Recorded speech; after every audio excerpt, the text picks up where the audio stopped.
How to Say Babylon is an amazing memoir by Safiya Sinclair, Jamaican poet. I'm Jack, this is Spread Book Joy, and I want to talk to you about that book because I absolutely loved it.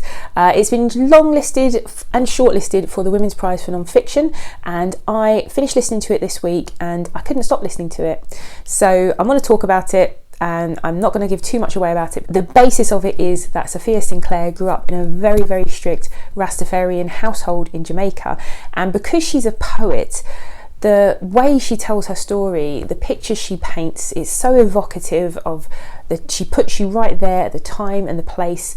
It's just beautifully written, and when you hear her voice reading it, I'd highly recommend listening to it on audio. It just kind of transports you. So the really interesting thing about this book was that I knew very, very little about Rastafarianism and the religion, and that it was a fairly recent religion. It's only about 100 years old, if that.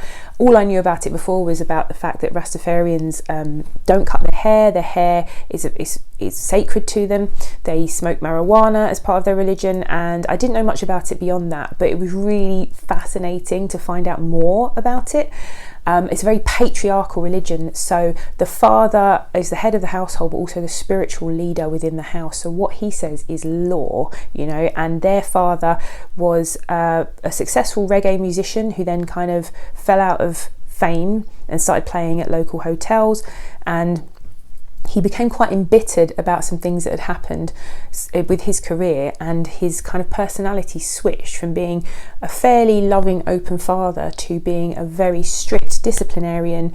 And women, particularly in Rastafarianism, have, because I said it's very patriarchal, their movements and are very much controlled, what they wear. They're expected to just keep the house, to have the children. And Safiya Sinclair, railed against that, and she saw what her mother was having to put up with and what other women in the community were putting up with, and she didn't want that for herself.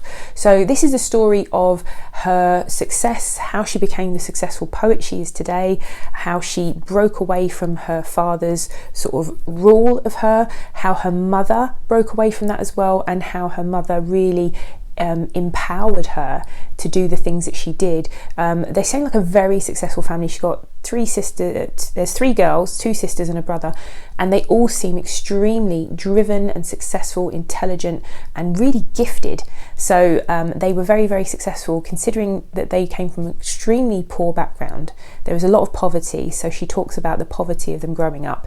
But I'm not going to tell you any more about how she gets out of this or how she escapes it, because I think you should go and read the book. I'm going to predict that How to Say Babylon will win the inaugural Women's Prize for Nonfiction. There are 4 other books on the long shortlist that I haven't read, but I've loved this a lot and I've heard nothing but good things about it. You know, there's some amazing writing, it's really powerful, it's got some fascinating things that I didn't know about Jamaican culture, Rastafarian culture, and there were also just brilliant tale of a young woman being strong and escaping this very oppressive, abusive like family setup, and how she has navigated that change, how she has overcome some trauma, how she has put her life back together, and how she's become really, really successful. So I really enjoyed this memoir, this story of her life, the way she told it. I thought it was fascinating. So I definitely would read more by Safiya Sinclair.